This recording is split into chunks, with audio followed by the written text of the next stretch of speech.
As many of you are aware, earlier this year, I published SSPT's Game Day Coaching Manual. At 20 chapters and approximately 200 pages, it is matter of factly the single most comprehensive text or resource on game day coaching for powerlifting. I covered such topics as coaching philosophy, coaching psychology, the rules and responsibilities that every game day coach should possess and know, how to deal with uncoachable lifters. I examined all of the data that I've accumulated and studied from 2000 all the way up until 2023. I detailed the SSPT attempt selection method. I talked about warming up, scouting your competition, how to compete appropriately, how to make weight, the all-important attempt selection and strategy, amongst other things. And quite frankly, one of the topics that I want to cover, and the one that I'm going to cover in this video, is how to warm up effectively at a competition. Simply stated, game day is not a training day.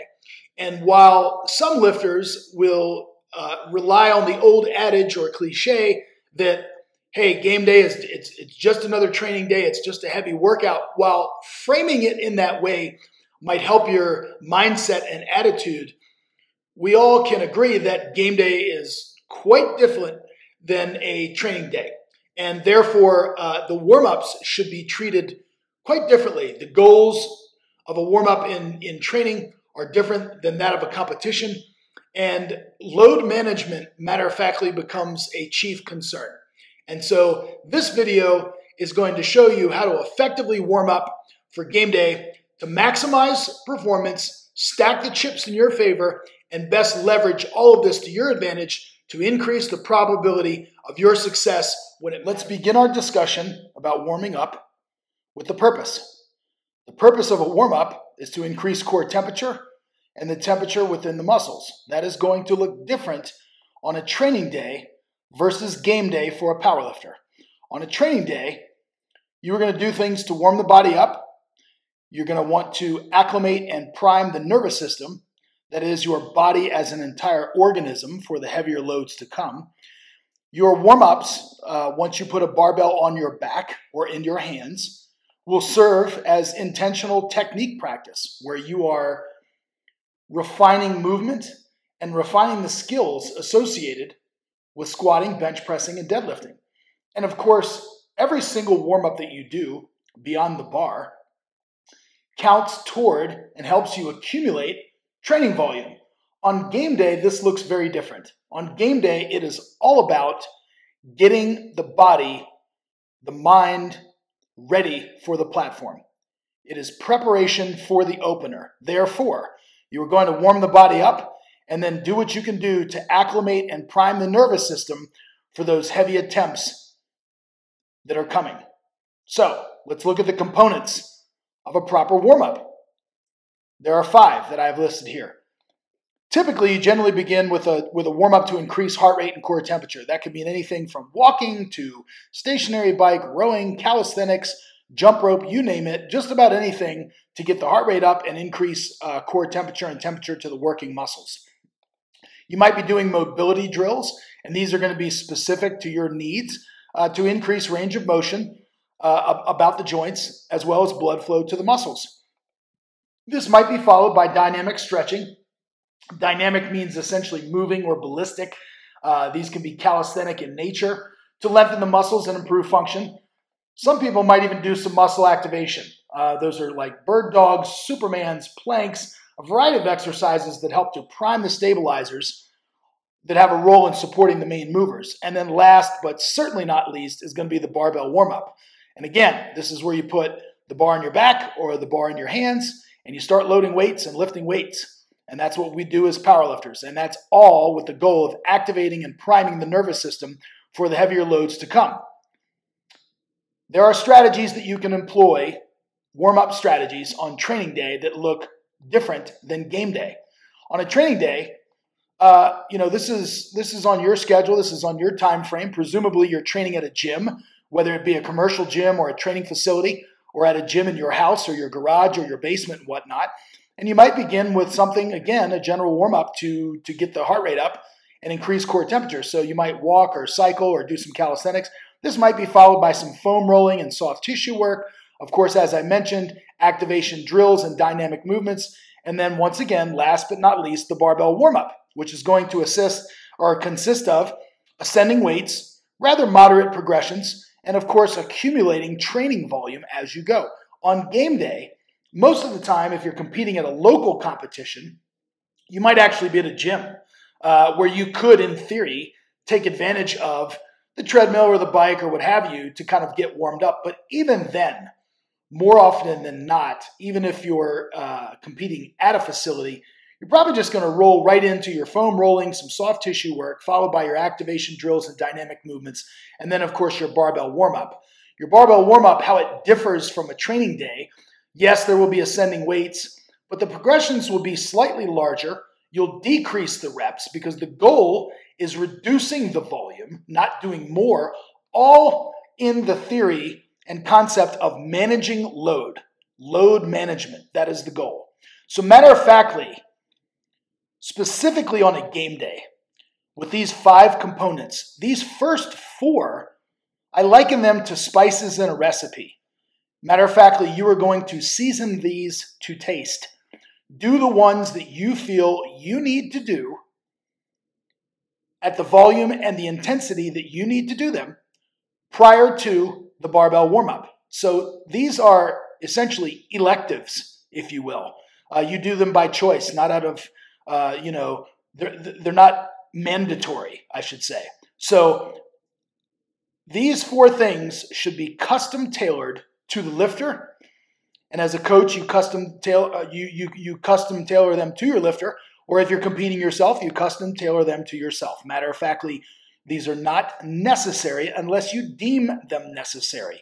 The key is you do not want to turn your warm-up into a workout. Let's go through some sample warm-ups here, beginning with the squat. And I've listed squatters of 3 different strength levels. I've given 3 examples of about a 350-pound squatter, 550, and a 750. Really strong lifter over here. All right? So if you have read my game day coaching manual, or if you've heard me talk on podcasts or read my articles, you know that I have done an incredible amount of research and data collection to the tune of over 100 competitions spanning 23 years with over 17,000 performances that I have looked at and analyzed. And here's what the data say. The data say that most people are opening at approximately 90 to 92% of their personal best, right? With the SSPT sweet spot being about 91. So again, you don't necessarily need to be married to this exact percentage. That just happens to hover around where we like to open, where we like to set our openers. So you take your PB, you multiply it by 91%, and you get roughly that. You kind of round to the nearest 2.5 kilo increment because that's how we compete, is in kilos in 2.5 kilo increments.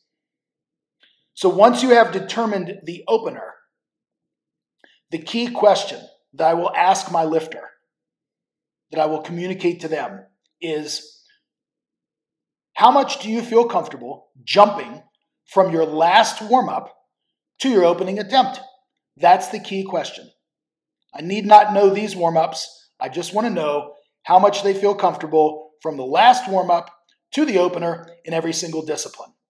All right? And in my 28 years of experience, and I have not collected data on this, but this is speaking purely anecdotally, with all the lifters that I've worked with, that's from first-time novices all the way up to elite World Games champions, and of course, everyone in between. The ballpark figure is roughly about 83% for the squat.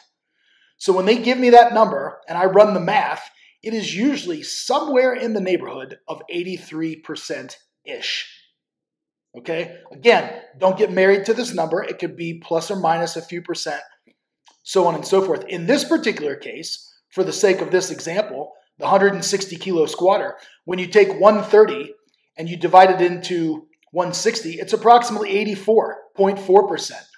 Okay? But for the sake of this example, I made the progressions make sense. So what you do is you determine the last warm-up and then you work back to the bar. You don't start at the bar and then work down that way toward the opener and just hope that things fit. You procure the last warm-up. That is the all-important question. So you have a conversation with your lifter. You find out, what do you feel comfortable jumping? You determine that number, and then you work backward. In this particular case, you'll notice I have the lifter starting out. Of course, they're going to do the bar. They're going to warm up with the bar. That almost serves as dynamic stretching, if you will. They do a set with the bar, and then we throw a red on. So they're at 70 kilos. They take a 20-kilo jump, a 17.5-kilo jump, a 15, a 12, and then a 10. Notice how the weights are ascending in weight, but descending in increment. All right? Some of the first few warm-ups can be the same, right? I could have very well written this in another fashion. If you don't want to deal with the 1.25s, I very well could have written this with these numbers in mind, right? And then it would have been a 20-kilo jump followed by a 20, a 15, and a 10, and then a 10 to the opener. That would work as well. Those would be easier, but I'm also trying to manage load, which I'm going to get into in just a few moments, and make it so that I'm expending less energy in my warm-ups. So another way that it could have been written would have been this, right? So now my lifter is taking a 20-kilo jump followed by a 15, a 15, a 15, and then a 10. That might even be a little bit cleaner. But for the sake of conversation, I had it written like this to illustrate how the increments decrease as we get closer to the opener. Likewise, over here with my 250-kilo squatter, 551 pounds. 70 to 110 is 40, another 40-kilo jump, a 30-kilo jump, and then a 27.5-kilo jump, followed by a 20-kilo jump to the opener. And oh, by the way, this number is exactly 83% of that. But again, if you don't want to deal with the 1.25s, just kick this up to 210 kilos, and then you have a nice easy loads here. Those are easy loads. You can load those with clips, real simple, and then a 17.5-kilo jump. So it's nice and fluid. It makes a lot of sense. It flows well. Over here, a really strong squatter, a 340-kilo squatter. The first few jumps you'll notice are the same. It's a 50-kilo and a 50-kilo, followed by 40, 40, 35, 25. You get the idea. The key is, on game day, you are on someone else's clock. You are on someone else's itinerary. You can make an argument in the squat to have a slightly more elaborate warm-up structure or lengthy warm-up. Typically, most lifters that are not named Jesus Olivares or Ray Williams or that sort of lifter with that prodigious strength, most of us need about 4 to 6 warm-ups after the bar. We can fit in our warm-ups in about 4 to 6, unless you're that strong and you need 7, maybe 8 barbell warm-ups. But typically 4 to 6 is sufficient. But you can make an argument, as it's the first discipline of the competition and you're starting from scratch, to potentially add one. Repetitions per set, of course, can be auto-regulated based on feel and based on timing and based on your needs. But suffice it to say, you're probably taking the bar somewhere between 8 and 10. This is probably a set of maybe 3 to 5. This might be 2 to 3. This might be 1 to 2. And then we're working our way down and we're hitting singles, right? I've worked with Sam Calhoun and Ray Williams. I've coached Ray since 2014, and he basically does singles the entire time, right? Just a taste, just to feel the weight, prime the nervous system, and move on to the next one. And remember this, every single warm-up, regardless of the discipline, we move down here into the bench press, serves as a diagnostic tool for the game day coach. It serves as an assessment point, a data point. If the lifter is good here with 40 kilos and that looks good, good. We have a justification to move on to 57.5. That's a 17.5-kilo jump, followed by a 12, followed by a 10, a 7.5, and a 5. And this is for a 225-pound bencher. So these are diagnostic tools, data points, assessment points for the game day coach. Once again, in my 28 years of experience, I have found that in the bench press, the best warm-up area or best intensity for the last warm-up is roughly 85%. Once again, don't get too married to the number, but that provides us with a ballpark. It at least gets us in the neighborhood. So once you determine your opener, which again, our SSPT sweet spot is about 91% of the PB, right? And that's assuming. All of this is assuming, even when I talked up here in the squat, all of this is assuming that the training period has gone well, your lifter arrives in top form, they are healthy, and we are going to go for an incremental PB, which means this 102.5 kilo bencher is going to aim for 105, which is 231. Now, if somebody's moved up a weight class, they've made tremendous strides in training protocol, perhaps they're going to aim for a higher PB. But more often than not, you're going to go for the incremental PB in just about every single discipline. That helps to ensure it's sustainable. All right, so we've determined the opener. The last warm-up, as I said, in the bench press is right around 85%-ish, give or take. So you figure out the last warm-up and you count backward. And that's exactly what I did here. And I've got a 325 bencher and essentially a 425 bencher. Once again, look at the progressions from here to here. A 20 kilo jump, a 17, a 15, a 12, and a 10. That's really nice. It flows really well. These are easy warm-ups, and it is all about readying your lifter for the platform, for the opener. All right? Key and important. You don't want to take a last warm-up that is so close to the opening attempt that it fatigues the lifter. I'm not going to warm this lifter up, right? If they're opening on 135 kilos, I'm not going to warm them up to 130. That's ridiculous. If you find yourself doing that, it's because you lack confidence. You are rationalizing in your mind, I have to take a weight that's heavy enough to my opener so that I can feel it, so that I know that I'm ready. These are pragmatic jumps that I have put in here. You should certainly be able to jump 10 kilos if you're a 325 bencher from your last warm-up to your opener. Similarly, or I should say alternatively, you wouldn't make your last warm-up here, 85 kilos, right? Because you don't want to jump 50 kilos from 85 to 135. That, while it might spare you some energy because you're not doing much, serves as an inaccurate diagnostic or data point for the game day coach. You're not telling them anything. You're not showing them anything. You're giving me no confidence that you can jump just because the 85 kilos moved well, 50 kilos to 135. It's too far away. So there needs to be a balance and a sweet spot, and that's what I'm giving you. It's roughly 85% in the bench. Lastly, again, same thing here with the 192.5 kilo bencher. Look at the jumps, a 35, a 25, 17, 15, 12. It works out perfectly. Moving our way down to the deadlift. The deadlift, all right, I have found again that the last warm-up is roughly around 83%. Now, for anyone deadlifting 400 pounds and above, let me say this. You do not need to begin with anything less than a red on each side. That would be 70 kilos with clips, 75 with collars. If you're pulling 400 pounds and above, you do not need to use a blue plate on your first warm-up. If you are doing so, you are doing that out of habit and idiosyncratic behavior. Just because you warm up all the time in the gym with a 45-pound plate or a blue as your first set of deadlifts, which would be 132, that's 60 kilos, does not mean that you need to do that on game day. By the time you get to the deadlift, your adrenaline is going to be pumping so much, you should be chomping at the bit, ready to go. You can start with 70, trust me. You're wasting energy and wasting time, and you're making it difficult for everybody else on the platform who in all likelihood is going to start with a red as well. For a 600-pound deadlifter, you don't even need to bother with a red. You can start with 100 kilos. Trust me, you're wasting your time throwing a red on the bar. You're going to be able to feel like you can snatch this over your head.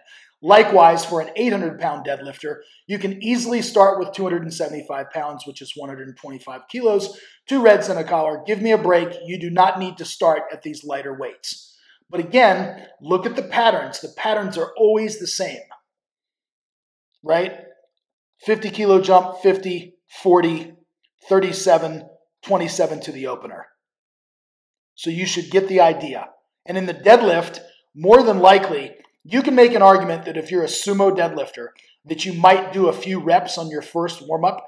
Maybe it's 2 to 3, just to kind of grease the groove, so to speak, and loosen up the hips. But then it should be all singles. And I'm a huge advocate of doing singles in the deadlift. I've coached Ray Williams since 2014, and even when he was in his prime, deadlifting almost 400 kilos, we did 4 warm-ups in the back, which consisted of 4 singles. And I would tell him, you've got to give me 7 singles today, 4 in the back and 3 out front on the platform. Do not waste your time doing a ton of repetitions on this first set. Now, if you're at a local meet and it's running late and there are a lot of flights and you find yourself sitting and you get cold, okay, fine. Then maybe you take a plate beforehand and you just kind of loosen up, but then you can jump right in here and get into your singles. Let's talk about the concept, now that I've given you some samples, about load management. Giving you an example here in the squat. We have a squatter with a 162.5 kilo max, which is 358 pounds. Training day warm-ups look different and should look different in quantity and in structure to game day warm-ups. Why? Because on a training day, you're driving to the gym or you're training at your house or what have you, all right? You are literally and figuratively probably feeling everything because you don't have the arousal and the adrenaline in your bloodstream that you are going to feel on game day. So you are going to feel all the aches, pains, bumps, bruises, niggles, all the things that are bothersome during the preparatory period, right? So you're matter of factly going to need more warm-ups. You're going to need more, lubrication, so to speak, to get that old engine running, all right? So using the analogy that if we've got a 162.5 kilo squatter, a lot of people work up to a top single in training. So we're going to equate the top single, I said it at 91%, as our opener. So if on a training day you are working up to a top single at about 91%, right? These would be some good warm-ups that you would follow after the bar. 70 to 90, that's a 20 kilo jump, followed by a 17, a 15, a 10, a 7, and then another 7, right? But on game day, we want to eliminate one of these. You don't need all of these warm-ups. Why? Because arousal, adrenaline, you are amped up, you are ready to roll, all right? So we cut off a warm-up, and look what we did. We went from 70 to 90 to 110, and that's another 20 kilo jump. It's only 2.5 more than here. See that? Then we went to 125, again, only 2.5 more. Then we went to 137, and we nixed the last warm-up, and we take a nice 10 kilo jump to the opener, no problem. And oh, by the way, when we add up the total load lifted for the day, look at the difference in weight lifted. We have saved 130 kilos to the tune of about 287 pounds warming up like this. It gets tiresome when I hear lifters say, well, I want to warm up the exact same way that I do in training so I know what to expect. I know how my warm-ups feel. Let me tell you something.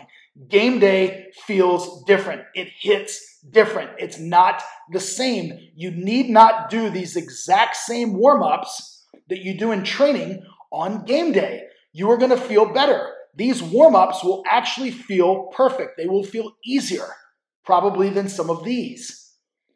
If you live by that mantra and that adage or that cliche that I have to feel the same warm-ups that I do on game day, I mean, that makes sense in terms of familiarity, but it doesn't in terms of performance because matter of factly, when you start your day, after you get weighed in, your gas tank is presumably full. And with everything you do, whether it's walking around the venue, whether it's mobilizing, taking a warm-up, you are matter of factly using up gas. You are using energy with everything that you do. And you want to preserve as much gas in your tank as you possibly can for the platform to hit the opener, your second and third attempt. You do not want to use up all this gas in the tank. Okay, let's go down to the bench press and take a look at another example. We have a 110 kilo bencher, that's 242 pounds. Likewise, working up to a top single of 100 kilos or 220 in training, you're probably going to warm up something like this. All right, it's more jumps, a 15, a 12, a 10, a 7, a 5, and then a 5 to the top single.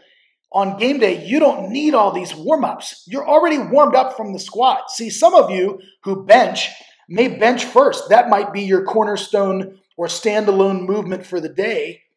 If you haven't squatted first, then yeah, you're probably in training going to need a few more warm-ups. But on game day, you've already squatted first. You may not even need to take the bar. All right? You may just be able to hop right in here, but I wrote the bar down.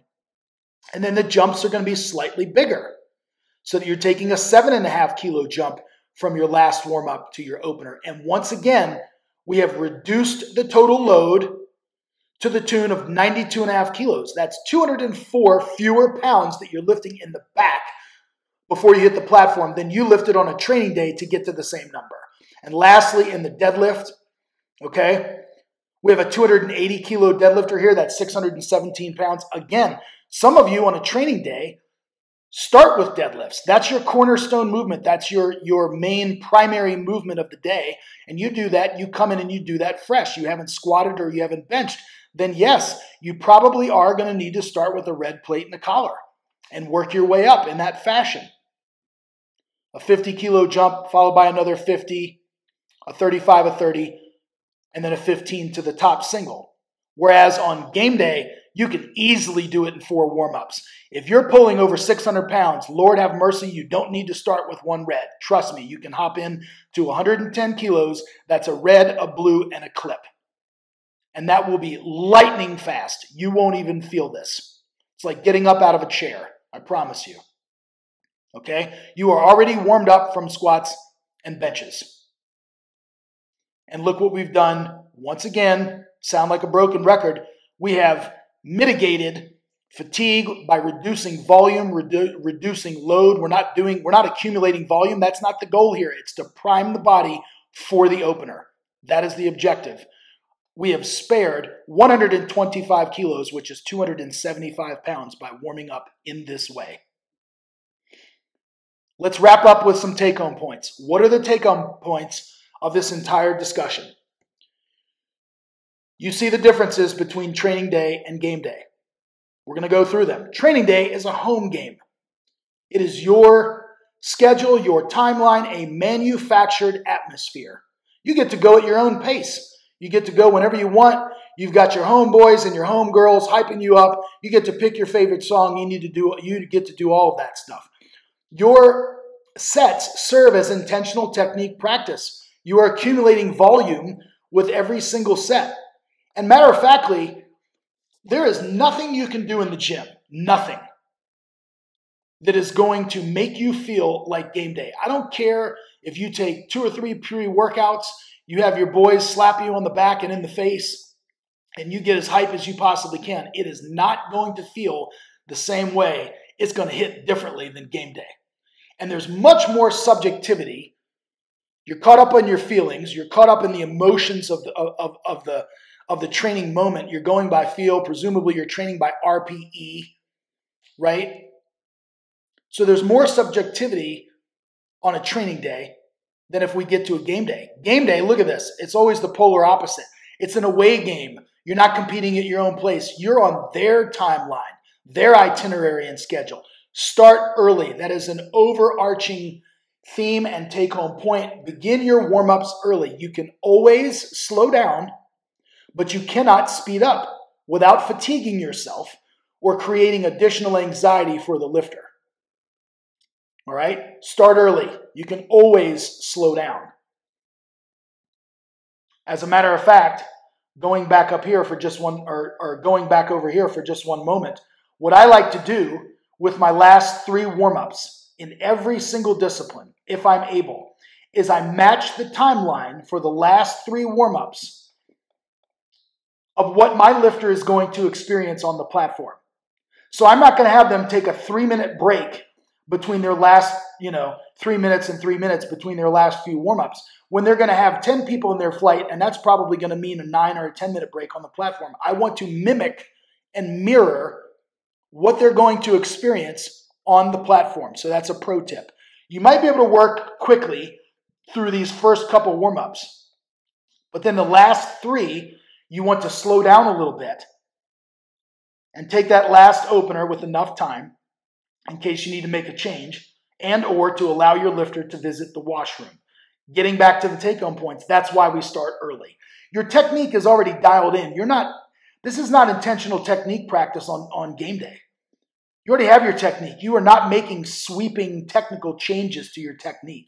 It is all about preparation for the opener. It's getting the lifter ready for the opener while not using up all the gas in their tank. You want to save that for the platform. Without question, you have higher arousal, higher excitement, and adrenaline on game day. That makes you stronger. You can lift more, and there is more objectivity, or there should be, from your game day coach. They should be giving you unemotional, objective, rational feedback in real time. I have zero emotional attachment to any number other than the one that I know that my lifter can lift. So you can see all of the differences here between training day and game day. So what does that tell us in this entire discussion that we've had on warming up? The bottom line is training day is not game day.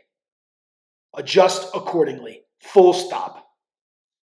So in conclusion, I think we can all agree that a training day is nothing like game day. They look and feel very different. Therefore, your warm-ups specifically should be structured accordingly with the goals of acclimating your nervous system and preparing your body as an organism for the heavier loads to come, and that is to prepare you for the platform and most immediately your opening attempt.